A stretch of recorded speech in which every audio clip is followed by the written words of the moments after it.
अस्सलाम वालेकुम।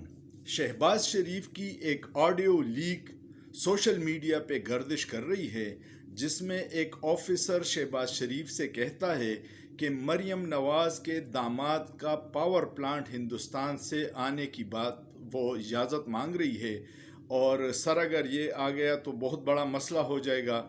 शहबाज शरीफ जवाब में कहता है कि चलो मैं बात कर लूँगा, और एक और सोसाइटी की भी बात हो रही है। ये लोग जब आते हैं तो सिर्फ अपने और अपने ख़ानदान के कारोबार का सोचते हैं, न इनको हिंदुस्तान से मसला है, न इसराइल से मसला है, और न अपने अवाम से कोई मसला है। ये अपने केसेस ख़त्म करवाने आते हैं और साथ में अपने मुफादात के लिए जो कारोबारी मुफादात हैं सिर्फ उसी में लगे रहते हैं कि 10 कारखानों से 50 कारखाने किस तरह करने हैं, और अपने ख़ानदान, दामाद, बहू, इन लोगों को किस तरह नवाजेंगे। ये इनका सिर्फ एक एजेंडा होता है, और इस लीक कॉल से यही साबित हो रहा है कि इनको सिर्फ अपने मुफादात अजीज़ हैं। अवाम जाए बाढ़ में, अवाम जिस महंगाई की चक्की में फंस रहे हैं, 3 करोड़ लोग सैलाब में फंसे हुए हैं, और ये लोग शहबाज शरीफ अब अमेरिका से वापस लंदन आ गया है अपने भाई से मुलाकात करने।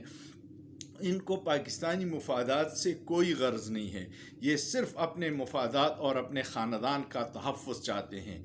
लेकिन इस दफ़ा अवाम में ये शऊर आ गया है कि इनकी हर बात उन पे उल्टी पड़ जाती है, और अवाम का जो ये जज्बा और जोश है इसको कम नहीं होना चाहिए, वरना ये ख़ानदान और इनकी नस्लें, दोनों ख़ानदान, ज़रदारी और शरीफ ख़ानदान की नस्लें अवाम पे हमेशा के लिए हुक्मरानी करेगी।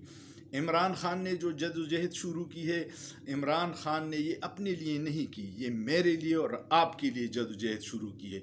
इस जदोजहद में उसका साथ ज़रूर दीजिएगा।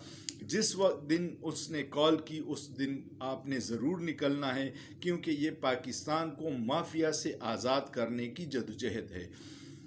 इस ऑडियो कॉल के साथ मैं आपको एक और चीज़ बताऊं।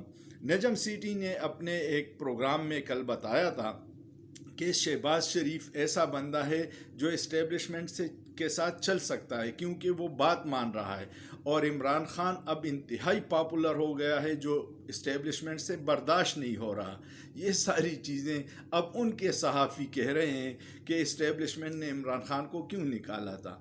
ईवीएम मशीन ख़त्म करने में भी ताकतवर लोगों का हाथ इसलिए था कि अगर फ्री एंड फेयर इलेक्शन हो गए और इमरान ख़ान 2/3 अक्सरियत ले गया तो फिर उसको ब्लैकमेल हम नहीं कर सकेंगे, जिस तरह MQM और बाप पार्टी बना के इमरान ख़ान के साथ जोड़ लिए थे, ताकि बवक्त ज़रूरत अगर ये हमारे काबू नहीं आता तो फिर हम उसकी हिमायत उससे वापस लेके उसको उसकी हुकूमत गिरा सकते हैं। लेकिन अब बदकिस्मती इस्टेब्लिशमेंट की या ताकतवर हलकों की देख लीजिएगा।